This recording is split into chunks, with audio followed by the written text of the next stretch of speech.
some people's identity is purely based on the fact that they can differentiate themselves as being superior to other people. Because without that understanding of the diversity lens, you're not going to get that different outcome. You're not going to get a different understanding. In reality, I'm someone who likes to use facts. I used to quite like an argument. Well, hello and welcome. I'm your host, Sam Knowles. And joining us today is Sabrina Shadie, a multi-award-winning ethics and equity change maker, a diversity and inclusion advocate, and a resilience champion. Sabrina is the founder of the D'Rose Development Consultancy, a company that aims to simplify ethics and equality regulations so that caring business owners can deliver inclusive and sustainable strategies and workplaces. She's a catalyst for change not only in the work that she does through her own business and the impact it can have on its clients, but also in the networks and associations that she creates, from Change the Balance to the Diverse Business Network. In the often challenging, threatening and sometimes toxic atmosphere that characterises many public debates today, I've always been impressed by the calm, informed and evidence-based approach that Sabrina brings to diversity and inclusion. She doesn't only help organisations build ethical business practices because it's the right thing to do, she helps them understand how embedding positive actions increases productivity, sustainability and compliance and is essential to good governance. And to do this, Sabrina is no stranger to identifying powerful and persuasive data points and then using them as the underpinning for some really persuasive storytelling. Sabrina, it is a privilege to have you join us here today. Welcome to Data Malarkey. Thank you very much. I'm quite honoured to be here. I've seen the other guests you've had, so yeah, very honoured to be here today. Well, brilliant. It's great to have you. Listen, I trust that is a decent summary of who you are and what you do. Is there anything that you'd like to add? Tell me anything I've got wrong? No, not at all. I think it sounds very grand when someone else says it, doesn't it? In reality, I'm someone who likes to use facts. I used to quite like an argument, kind of like that informed debate, and being able to really back it up. That kind of was quite exciting to me as a kid, and it still is now. So I just use that same mentality, really. That's brilliant, and I like the use of the word informed in informed debate. I think too often in all sorts of areas, particularly in a socially mediated world, that cannot be what happens. But I think informed debate is good. Now, before we talk about kind of data and the type of facts that you use day to day, I want to go beyond the CV and ask you a question designed to get to the heart of you. So can you tell me, Sabrina, how do you spend your time? So I run a number of businesses and a director of a CIC. We support lots of charities in the work that we do. So I spend a lot of my time around people. I work with people. I spend a lot of time helping people communicate, helping people tell their story more effectively, whether they're individuals or businesses. And just really being that central point that helps bring things together. So a lot of what I do is actually nothing to do with any of my businesses and is connecting people who I'm like, oh yeah, that person needs something. And I know, for example, Sam might be the person to talk to about that. And actually that has been what's driven the development of all these businesses and all these kind of projects that we do. So tell us a bit more about the businesses that you run, the type of clients you work with and what you help them to achieve, both individually as teams and as whole organisations. Yeah, so the business I've been running longest is D'Rose Development Consultancy, which is kind of broken down into three elements. We have the ethics and equity part, which is, in a sense, essentially the kind of diversity work and the framework that we use for organisations to support them developing their inclusive practices. We have the resilience part, which is about mental health and supporting people, either champions or individuals with their mental health journey. We have projects running with like our local CAMS team and children's mental health through the NHS, supporting training in that space.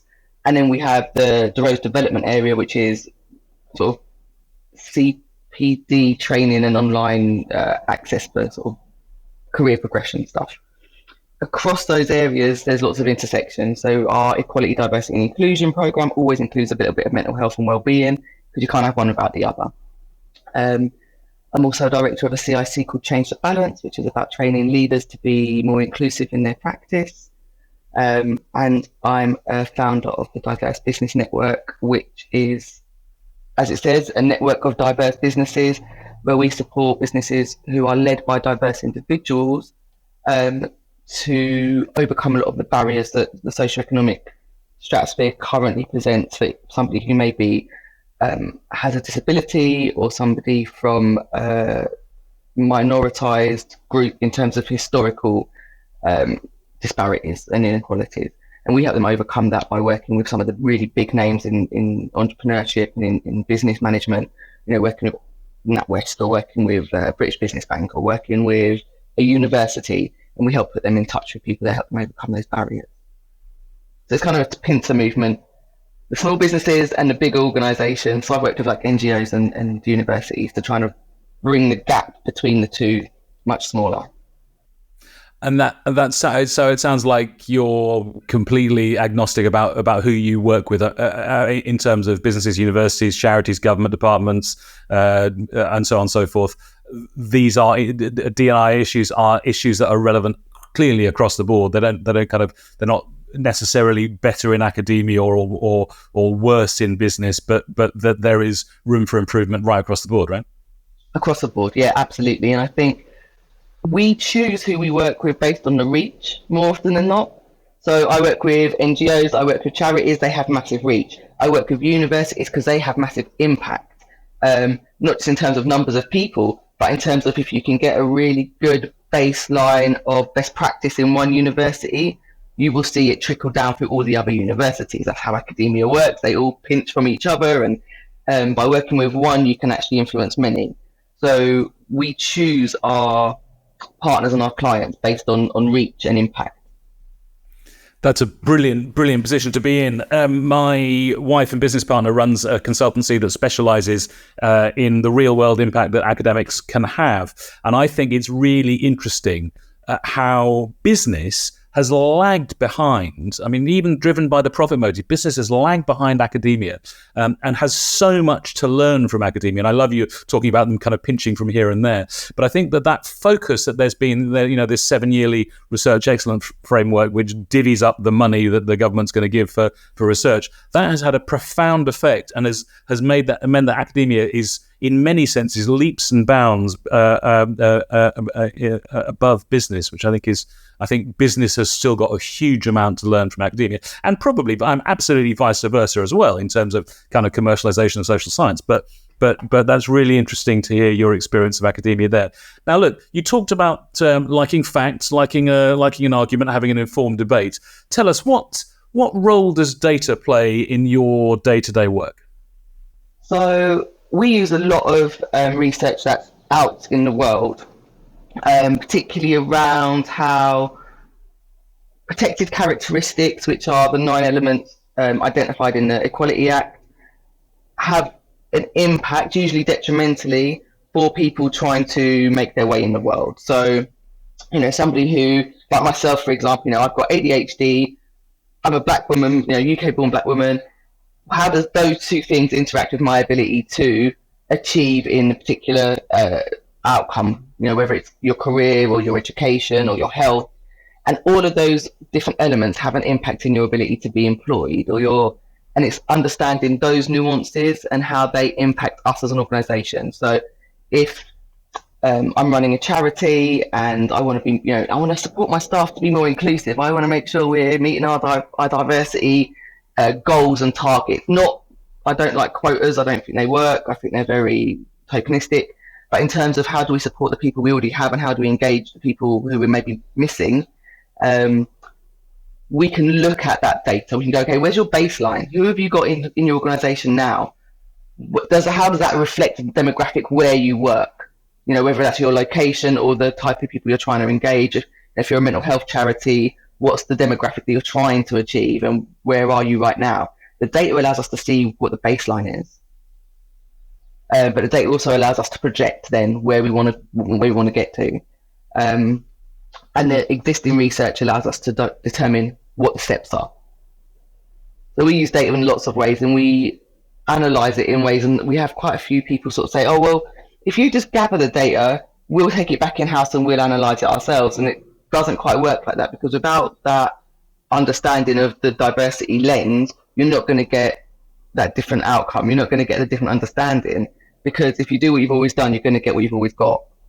And I think that's part of the issue with talking about diversity, is we're like, oh, okay, so we've got all this new information now, but we're going to keep doing everything exactly the way we've always done it. I'm wondering why we're not getting better outcomes. And that's why, the diversity space is a really interesting one, because there's so much that's always been the case. We've always known, but we've never done, and it's about the doing. So it's using the data to take the action.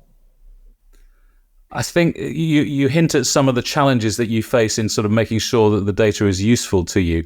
Now, because I spend some time being a psychologist, I'm really interested in the replication crisis that hits psychology. That 70%, I think, is the estimate of all psychological experiments are not replicable, and the reason is because they were done on weird subjects. By weird, I mean white, educated, industrialized, rich, and democratic subjects. You want to find out what I don't know, memory tests mean in rural China? Don't look in the psychological literature. Can you talk a bit more about the challenges you find you face in making sure that the data that you're working with, which is clearly for baseline and projections, as you say, is clearly vital? What sort of challenges do you face in making sure that it's useful and usable for you and your colleagues? Quite often we find that there's not a lot of existing baseline data around specific demographics in terms of disability, particularly. It's an area that's really been ignored when you're trying to use it in terms of workplace or business management, business ownership. As if disabled people go and sit in a box somewhere and don't engage with the socioeconomic environment that the rest of us operate in. So there's not very much data, except in public sector employment, around what it means to be an employee with a severe disability in the workplace. The data is collected. Oh yeah, we've got this many disabled people working for us. Yeah, so we've done really well. But the how and the why and the what the impact for that person is missing. That's not followed through. So there's lots of challenges in that kind of sense, like it's being collected for what purpose, and then to do what with it. So it's not necessarily for the benefit of the individuals who we're trying to support. It's often for the organisations to go, yeah, we've hit that target, scrap it, move on. And that's quite a damaging relationship with data, because it doesn't give us a whole picture, it doesn't give us context. It gives us the starting marker and nowhere to go from there. Like that's the end, and it's not the end, because those people are still engaged. Did they work with you 5 years or 6 months? Did they progress up the work, or did they go somewhere else? We don't know, because you didn't track any of that. And we're seeing a big explosion of people getting adult diagnosis of ADHD and similar kinds of ASD conditions, and we don't know how their stories how they got to where they are.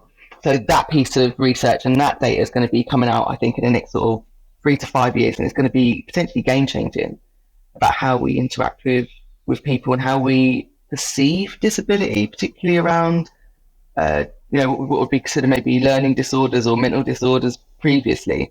So actually they're not. And not everybody who has a learning difficulty is going to be speech impaired, not able to function at these kind of higher levels. And I think our understanding of what these disability means and what ADHD looks like are all going to be completely different in 3 or 5 years' time. Very, very interesting indeed. Very interesting lack of data. But I mean, you're talking about that kind of tokenistic. Yes, we've ticked that box. We'll move on. I think you look at the other sectors. I don't want to divert our debate this morning, but if you look at other sectors where you have, in terms of sustainability, I mean, it's obvious that many organizations, not just businesses, but many organizations are saying, we've done this now. We've addressed this now. You can almost imagine the sort of the smug boards. Oh, aren't we good now? Now what do we move on to? But it's good to hear. It's good to hear that you're using data to one, the holes that there are in data to say that we need this kind of longitudinal stuff about not just who you recruited, but how long they stayed, how they progressed, but also using that data to hold them to account.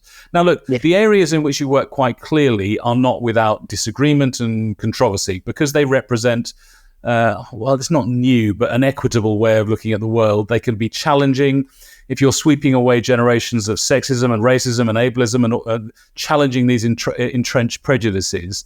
That obviously can't happen overnight, but clearly you're making good progress in those that you're working with. Do you find that data and logic and being rational about things are helpful when you're working against what is often pure emotion and irrationality? And do you have an example that you could talk about that would address that? Yeah, I mean, I get a lot of pushback in terms of racism, a lot. And probably more so than, the homophobia, and more so than the ableism, and more so than the sexism.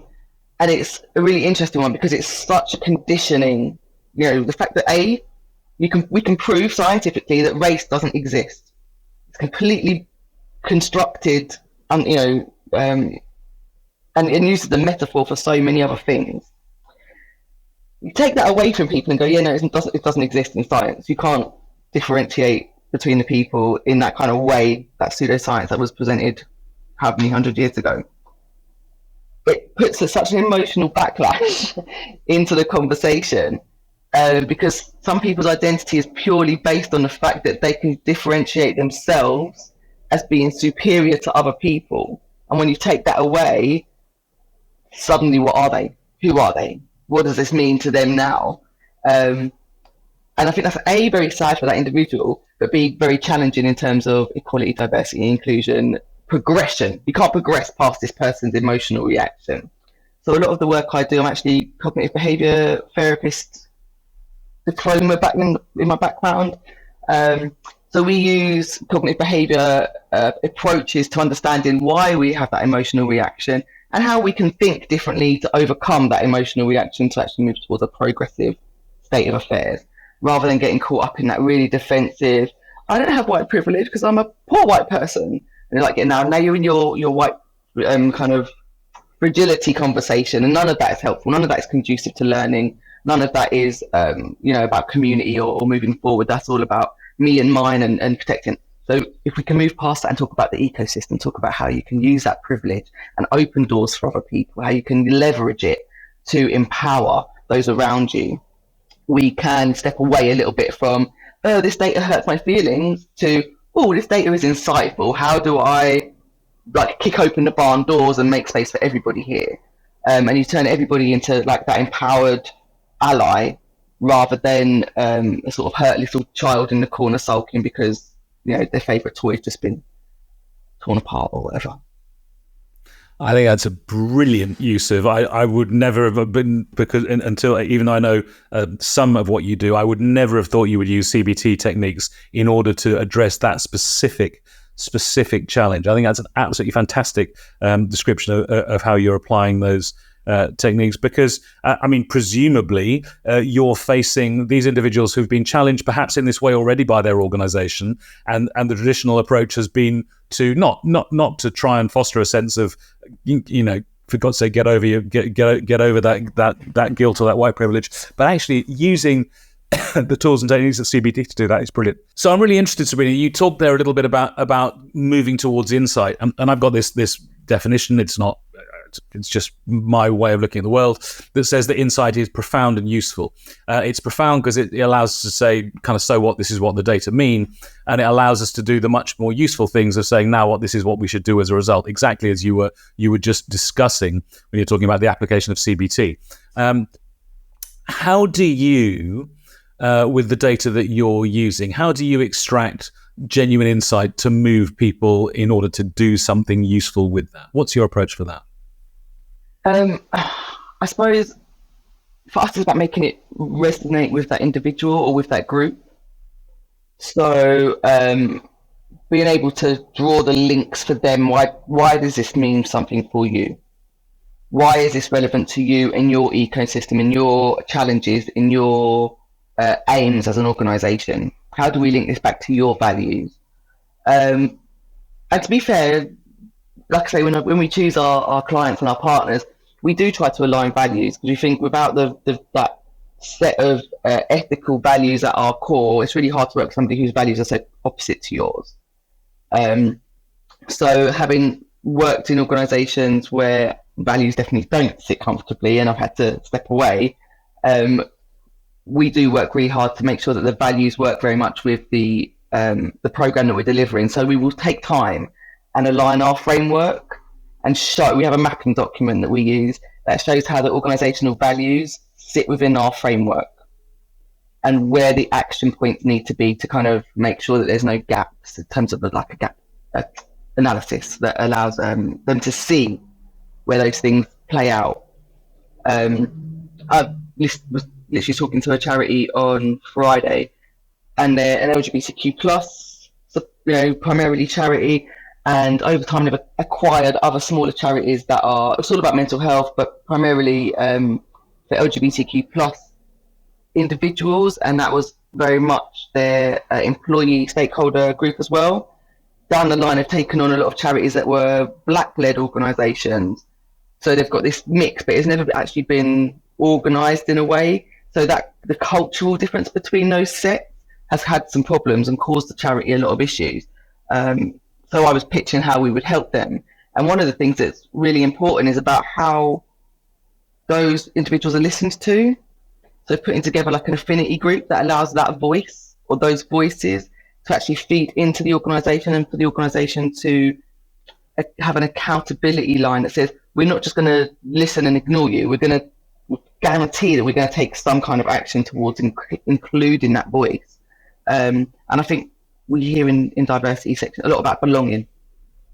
Belonging is a great word to throw about, but if you don't know what it means, talk about Maslow and you can talk about all these other models, but actually belonging requires safety and being heard, like really being heard. So being safe in your authentic self, to just be that whoever that is all the time, and to be heard. And those are the two touch points I think that allow for those conversations that we put together to actually have an impact in cultural change. Using that data from those individuals, from what we can see in the wider social conversation about, George Floyd is a great example. That one incident of that kind of insignificant human being on the face of the earth changed things globally for organizations, for schools, for universities, for individuals. Like, it changed the conversation around the entire globe. How do we take that power of that one story and do that same thing, but maybe on a more positive note, maybe on a more development note, maybe about learning rather than about crime and kind of violence and unequal power. So a lot of the conversation for me is about taking those really difficult, hard stories and going, where's the learning? Where's the growth? How do you leverage this? And it's about empowering the individual, because I'm going to do 6 months, I'm going to step out. This is about equipping them to do something once I've gone and maintaining that momentum. You talked before about about tokenism and some of the people that have trod the path before you've got there. When you were talking about George Floyd, I was just remembering all those corporations that posted their black squares on Instagram, and then I think about Pride Month, and you see all of the LinkedIn banners, not so much on individuals, but all of the LinkedIn banners, or for this month we're going to be LGBTQ plus positive. How do you, when you're helping organizations to change? And I love the way that you talk about, using, for example, the George Floyd tragedy as a jumping off point to enable what positivity can we get out of this awfulness. How do you help your clients not be tokenistic? How do you enable them to embed this into the culture of the organization for positive, long-term, genuine change? So yeah, part of the program that we put together is about really understanding where you're coming from as an organisation. So we look at things like, what's your level of transparency? What are your lines of accountability? And we make them do quite a thorough, reflective piece of work around where they're at right now. And it's brutal in a lot of places, it's quite harsh.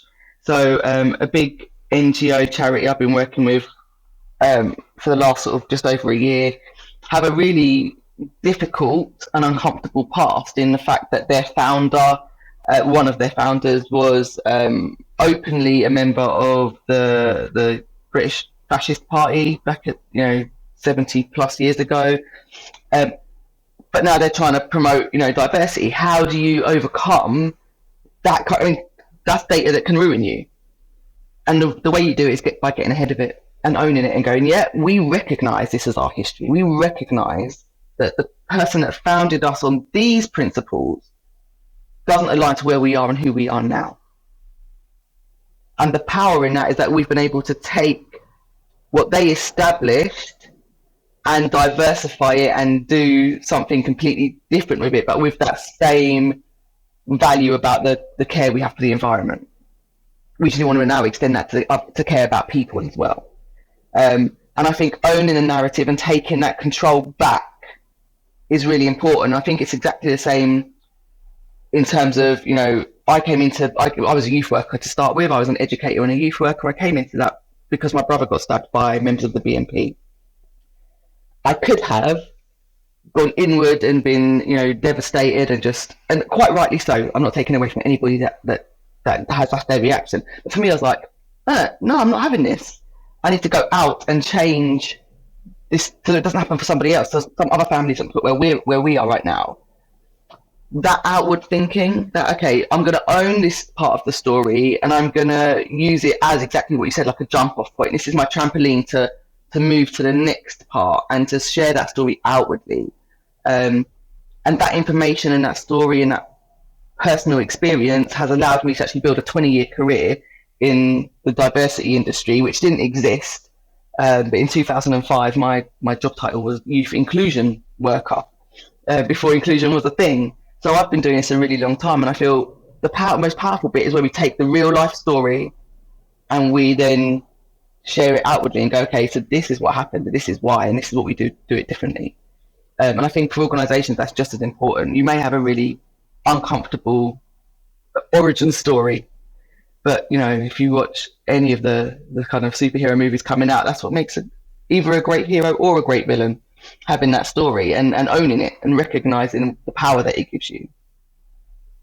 That's brilliant. That's absolutely brilliant. Now listen, what's the worst example of a misuse of data that you've ever observed? I mean, you must have seen a fair few pretty horrendous misuses of data, either in your career or more broadly. But that could be in the public domain. But misuses of data. Yeah, we see a lot of people not understanding GDPR. That's probably one of the big ones. So when it comes to equality, diversity and inclusion, lots and lots of organisations go, we can't do an equality, diversity and inclusion survey because GDPR. And it's like, I feel like you understand neither equality, diversity and inclusion requirements nor GDPR for you to be saying that to me. And I think it's the excuse around not having, we don't have this data or we're not able to collect this data, or rather than going, we don't know enough to put this piece of work together, trying to use, those regulations as excuses to not do. Oh, our hands are tied, we can't do this thing because of GDPR. Oh, our hands are tied, we can't do this thing because of, data protection. It's like, none of that is true. And I can categorically, confirm none of that is true. We have an amazing GDPR specialist in our team who oversees all of the stuff that I put out before I send it, to make sure that our EDI surveys and stuff don't hit the triggers for GDPR data collection, which means you can go ahead and do it without having to worry, or if they do, it's managed within our policy set. But I've had lots of organisations say to me, after we've done the data surveys, we do them outside of the organisation, so we do them within our consultancy to take it away from the employer, so the employer doesn't have any responsibility for this data. We get a much better return by doing it that way because of the trust issues that may be in existence.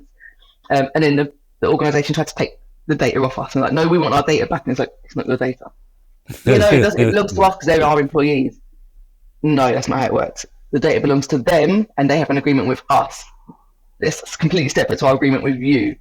So yeah, I've had quite serious and very challenging conversations with CEOs and CFOs about no, it's our data. We want it back. You've got to give it to us. I'm like, I'll see you in court if you want, but no, that's not how data works. And I really suggest you maybe do a brush up course on GDPR, which I can offer you for a discounted price. Very good. I wasn't expecting you to say GDPR. That's a really, really interesting misapplication and misunderstanding, as you say, both of GDPR and also EDI issues. That's a very, very unexpected one. But I'm delighted to hear the GDPR continues to cause problems. Tell me, I've got just before we sort of move towards a close, I've got a Columbo question for you.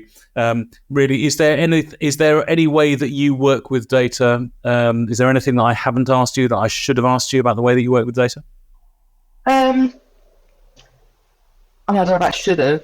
I think for me, the interesting thing about how we use data is that we, having put together, I've worked in this area for a long time, we put together a framework. And the framework is supposed to support organisations at every stage, regardless of where they drop in. So we have like these 4 stages. And for me, the bit that excites me the most is this mapping piece of work that we've developed. So we take any of the compliance elements that an organisation may have already signed up to. So you have maybe like a local town-related equality charter, for example, they might have signed up to be part of. Or they may have signed up for Stonewall or the Unison Anti-Racist Charter or any of these kinds of things. And we drop that into our basically a spreadsheet. And then we map what actions and policies and strategic plans they have already and how the things overlap and what the actions are. And it allows us to really see where the gaps in their development are, or the gaps in their practice, or the gaps in their services, or their recruitment, or whatever.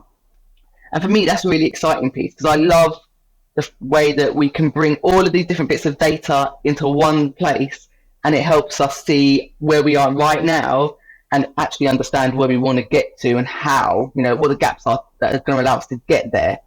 And for me, that's kind of the most exciting bit about what we do, because it gives a really clear picture. And I love the, like puzzle piece kind of example. We've got all of these little bits and people don't know how they fit together, and we are able to put them together in a way that is meaningful and practical.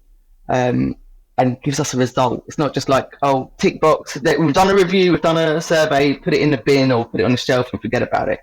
It's an active document. You can upload it, you can update it, you can edit it, you can review it after 6 months and add extra bits in.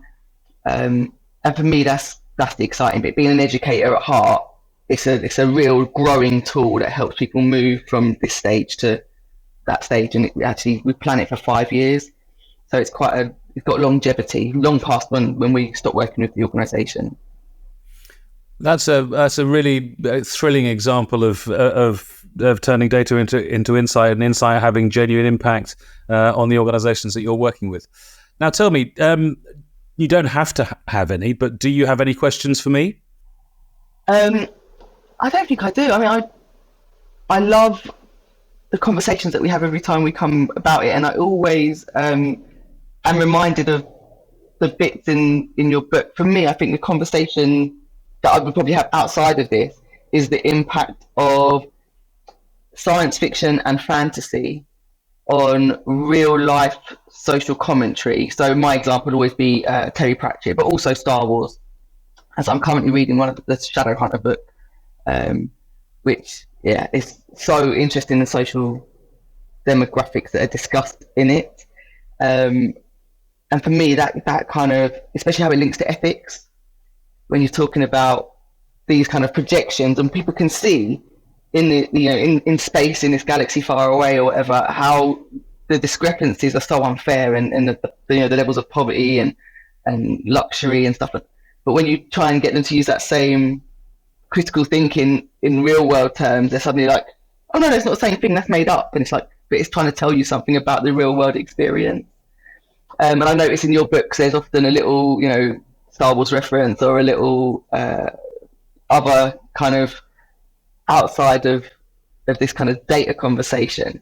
But the relevance for me is actually really important, because that's how I teach. Especially when I'm working with young people, that's how I teach the real core elements, is by finding something that's out there and then bringing it closer home so they can see without it being too personal, without it being an attack. And I think that's something that we both share. I think intensely. That's very nice of you to say. I remember I was teaching it's getting on for 20 years ago. I was teaching second year psychologists a module on learning and memory, and it dates it because it was the first time that undergraduates were having to pay £1,000 a year, or their parents pay £1,000 a year, and we were doing stuff about learning and memory, and there was a bit of necessary algebra in it, and there were a couple of bolshy, slightly hungover lads in the group, and they were saying, look, why should we do algebra? We're here to do psychology. I said, look, two things, I think they said, I don't pay, or my dad doesn't pay for me. And I said, look, two things. One, I guarantee you this is going to come up in the exam, to which everybody else shut them up because it was so important. But the other made me really think, and I taught in universities for about 7-8 years.